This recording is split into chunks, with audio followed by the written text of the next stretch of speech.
Hi, I'm Dustin Abbott, and I'm here today to give you my review of the Nikkor Z 50mm f1.4 lens. This is an extremely rare modern lens in that it is a fast, prime lens from a first-party manufacturer that's actually reasonably priced.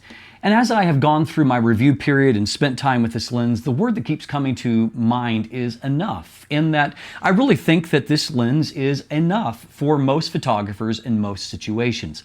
It doesn't feel like Nikon has intentionally crippled this lens in any way. And so as a byproduct, I think that real photographers, real customers are actually going to be very satisfied with it, particularly when it comes to market with a price tag of under 500 US dollars.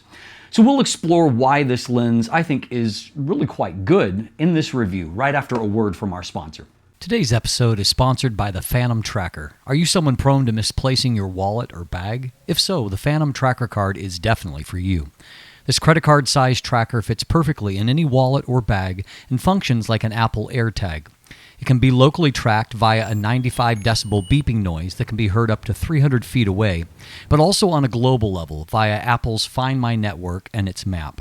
Unlike many other trackers, the Fantom Tracker card has a built-in rechargeable battery that can be easily charged via any wireless charger, and a single charge will last up to 6 months. The low price of the Fantom Tracker makes it a perfect gift, and you can save even more by visiting store.fantomwallet.com and using code DUSTIN20 at checkout. That's store.fantomwallet.com and use code DUSTIN20 for 20% off. So let's start by taking a look at the build and handling. This lens falls in a little bit oddly in Nikon's current lineup for their Z-mount lenses. Not because of this lens per se, but more because they started off with a more premium 50mm f1.8. That's typically kind of the plastic fantastic bottom end of the spectrum. Then you'll have an f1.4 lens in the middle, and then up at the top, a premium f1.2 option. So Nikkor does have the premium top-end option, and I think that this lens does slot quite nicely into that middle ground. But in this case, the 50mm f1.8 is actually a more expensive lens than this new 50mm f1.4. That's going to obviously create some confusion for potential buyers. It doesn't all help either that this lens is actually about the same size and weight as the f1.8 lens. This lens is only 2 millimeters longer and weighs about 7 grams more, and so neither one of those being really meaningful.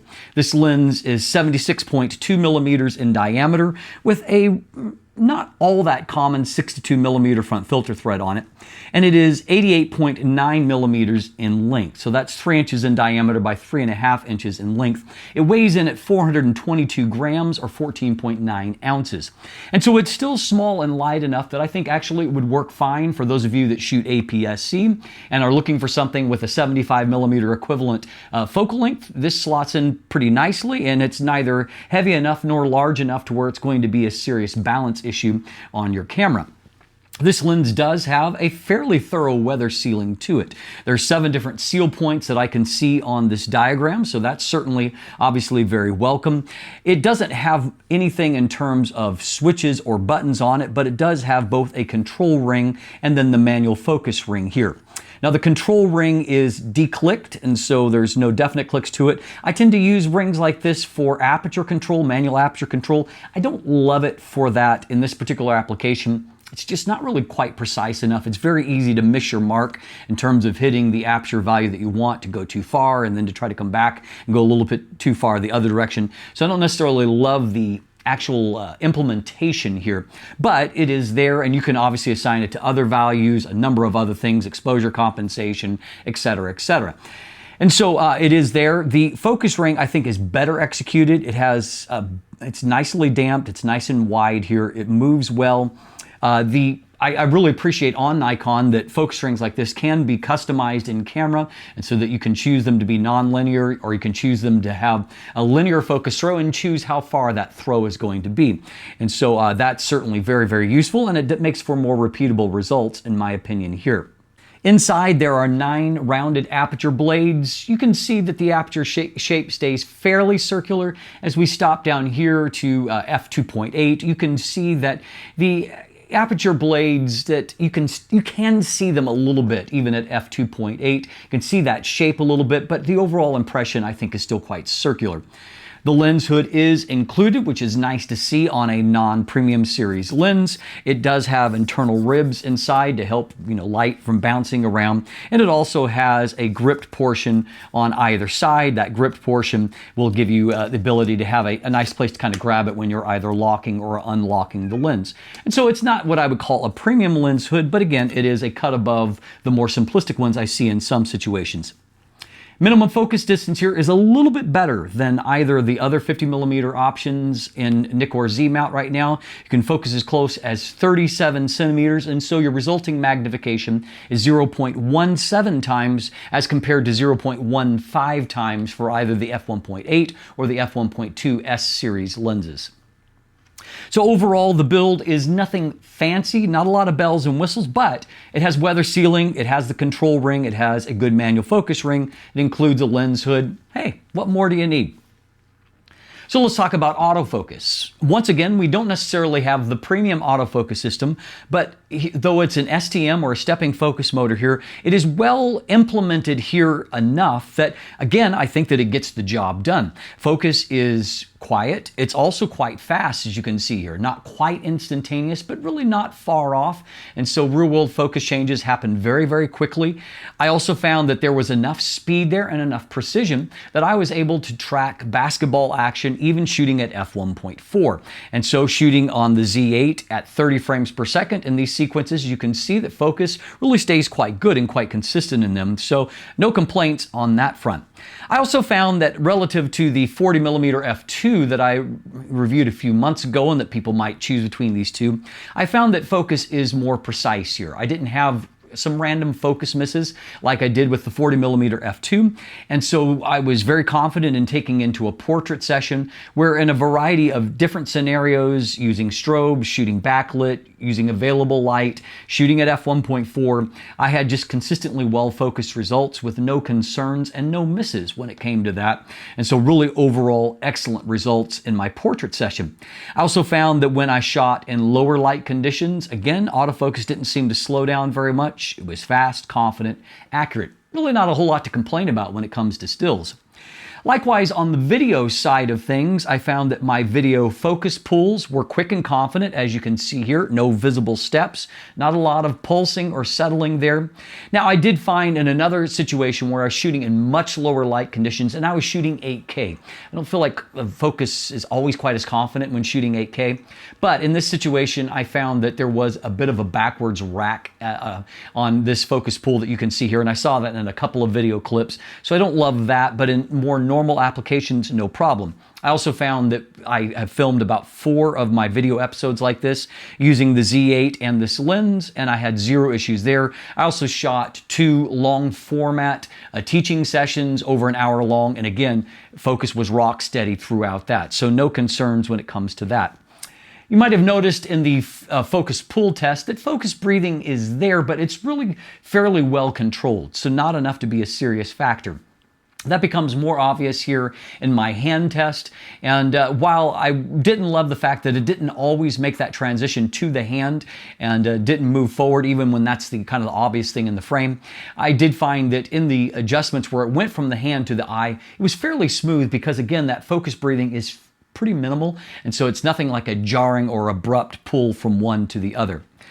I got very good results when walking towards the camera, no issues with that. And of course, when ducking out of frame, I found that focus was able to reacquire me quickly and smoothly and accurately. So again, no issues on that front. And then finally, I did notice shooting at f1.4 and tracking dry grasses that were blowing in the wind. You can see that focus was able to smoothly just keep up with the motion, with the action, even though obviously at that narrow depth of field, focus is changing very constantly during that clip, but it was able to do that smoothly and without any kind of issue there. So overall, I would say that video focus and stills focus were really quite good. And while it's not kind of the top tier performance like I have on my G Master lens on Sony, I would say that I was perfectly content with the results that I got.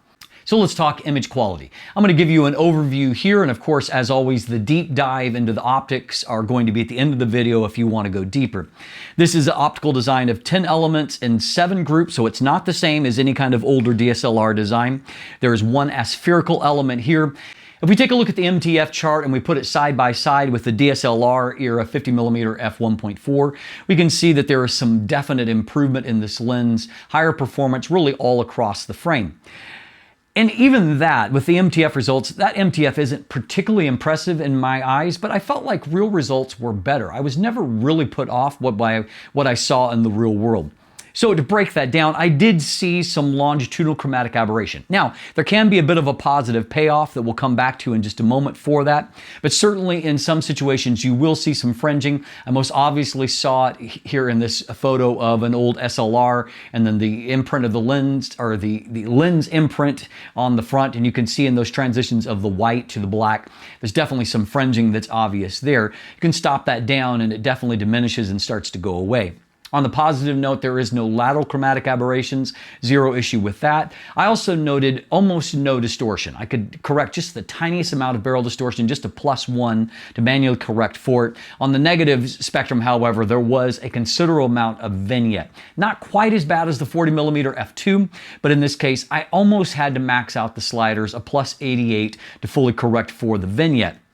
And so, fortunately, it is low enough that it can be fully corrected by the standard correction profile, but you could potentially have some issue in your corners if you're shooting in lower light conditions and higher ISO values where you get a little bit of noise in the corners because it's having to do a fair bit of correction there for the vignette.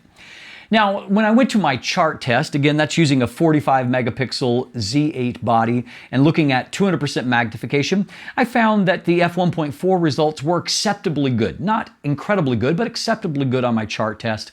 Center looks pretty good, mid-frame looks fairly good. Corners are definitely softer, but it's mostly because of reduced contrast there that causes just almost like a little bit of a Vaseline smear to where everything isn't quite as crisp as it could be. I found, however, if I went out into the real world, for the most part, I got much better looking results. Probably my worst results were at close focus distances with something that was kind of extended throughout the plane of focus there.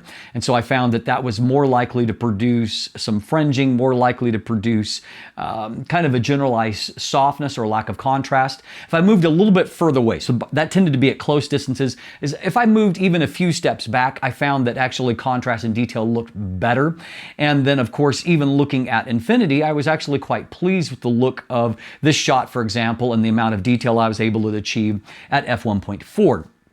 And so in real world use, and particularly in a portrait setting, I was actually perfectly satisfied with the amount of sharpness I got at f1.4.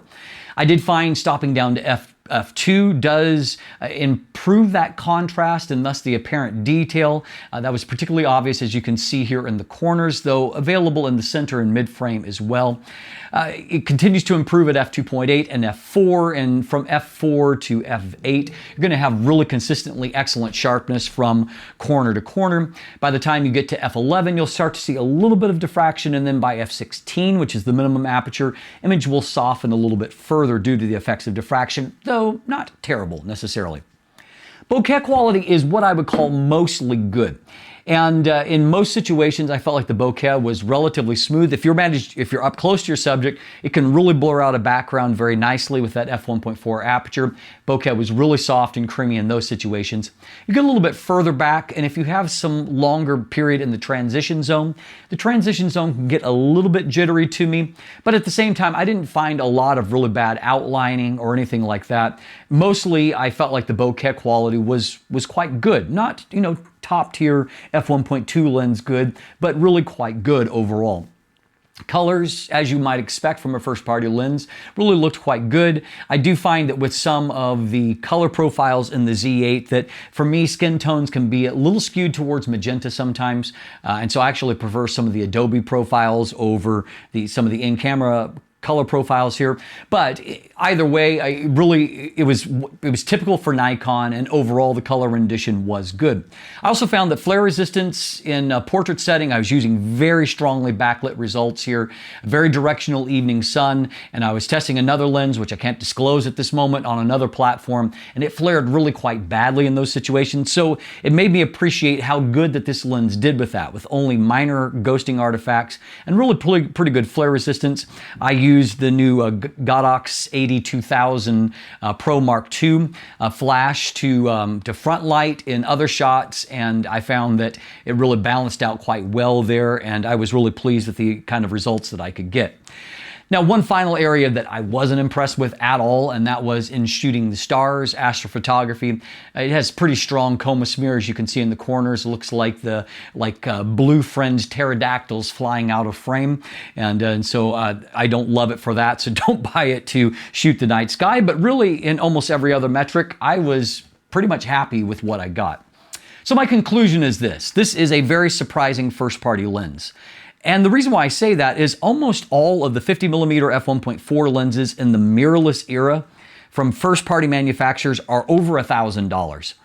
Now, this lens doesn't have all the bells and whistles of that G Master or the newly announced Canon RF 50mm f1.4L, but it is way cheaper than those. And what it does have is weather sealing, a hood, good autofocus, and pretty strong optics, all for about $500.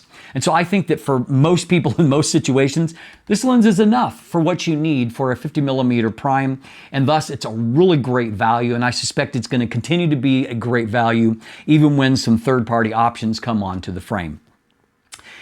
I'm Dustin Abbott, and if you want more information, you can check out my full text review that is linked in the description down below. There is also linkage to an image gallery and some buying links if you'd like to purchase one. And of course, if you want a deeper dive into the optical performance, let's jump in together and see how this baby does. Okay, we'll start by taking a closer look at vignette and distortion. Here, the uncorrected raw image on the left. You can see that that's basically distortion free. There is the ever so tiniest amount of barrel distortion present. You can see it corrected there on the right, but without them side by side, you probably wouldn't notice the difference. You will definitely notice the difference, however, in the vignette. You can see pretty dark corners on this, and it takes a lot of correction to get to this end result here. I dialed in a plus 88 to correct for all of that, and so, certainly that will cause you a little bit of noise, additional noise if you're shooting at higher ISOs, to have to correct those corners. I mean, it is what it is, and that's one of the areas that gave on this particular lens. Another area of relative weakness is that it's not fully corrected for fringing. Now, I will note that can pay off in a little bit nicer bokeh rendering that can be a little bit softer and creamier, and we'll take a look at that in a few minutes, but you can see definitely some fringing before the plane of focus, but more obvious blue-green fringing after the plane of focus. Now, you'll definitely see that if you've got a really high contrast surface. So I like to use the front of lenses. A lot of times those imprinted and then white painted lens designation. There's lots of areas because it's a depth of field issue. And so you'll see that there'll be some fringing that will manifest itself there. So you can see around the SMC and Pentax, pretty obvious. Over here at F2, it is still there, but it's really reduced. And what you'll also really see is that the amount of fringing, like in this zone and around the bokeh, defocused areas, again, it's still present at F2, but you can see it's really diminished there. And if we go further, now we have down to f2.8 on the side. You can see that the fringing in this plane is mostly gone, and then most of the fringing outlining things is gone. A little bit left in some of those specular highlights. So speaking of the specular highlights, here's a look at them at f1.4. So you can see a little bit of deformation towards the side of the frame. If we move on to F2, you can see that we're now getting a more circular result here on this side onto F2.8. By F2.8, you're definitely able to see that there are 9 aperture blades. A very mild nonagonal shape is starting to show up there. If we punch in and look inside there, not any kind of like onion concentric circles that are going on there. A little bit of an inner lining, but nothing too severe either. Now, the other type of fringing, which is lateral chromatic aberration that show up near the edge of the frame, zero issue with that here. No corrections here, and you can see no fringing on the transitions from black to white. So again, no issue there. Now, a few of those factors are going to come into play here as we look at the overall optical performance in terms of sharpness and contrast. Here's the test chart, and I'm going to show you results at 200% magnification. This is on a 45 megapixel Z8 sensor. Middle of the frame, 200%, looks good. I mean, good contrast. It's not top-notch contrast. Very good detail, no issue there. If we pan over here to the mid-frame, we see, again, good amount of detail there. No problems. As we pan on down, let's take a look at our build. detail here. Looks pretty good on this corner, and just a little bit lower contrast on the bottom right, but nothing severe. As you get towards the edges, however, you can see it almost looks like there's a little bit of a Vaseline smear over the top of things, and definitely contrast is reduced a bit. Now, how real-world detail looks, I found really situational. So if I was shooting on a high-contrast target like this that extended right through the plane of focus, where that fringing became the factor, you can see it looks a little bit softer. The contrast is not really top tier. Overall image doesn't look too bad, and again, the fringing isn't so severe that it's viewable even at a global level. It's really only when you look in at a pixel level, but I mean, not fantastic. You step back just a little bit, and this is a little bit more of a two-dimensional subject, so the plane of focus doesn't extend quite as far. I look in at a pixel level, and that looks fine to me. I have zero complaints about that. No, it's not the most bitingly sharp I've ever seen, but it's certainly sharp enough at f1.4. Likewise, as we get towards infinity here, you can see that contrast and detail here in the area of focus. Again, no problem. I have zero issue with that. And this image here, looking at it f1.4, contrast and detail actually looks really great there, and so I have no complaints about that either. Most importantly, for portrait work, I was perfectly content with what I got at f1.4. And so, obviously, depth of field is affecting a little bit of the face even here. So this is the eye that's in focus. You can see detail looks crisp. Lips look good. Skin textures all look fine. Hair detail also looks good. A defocused area in this shot looks good, other than this little bit of jitteriness here that we'll get to in a moment in the transition zone. Second shot here, and you can see, I mean, look at the detail on the eyelashes are all perfectly delineated. Lip textures look really good.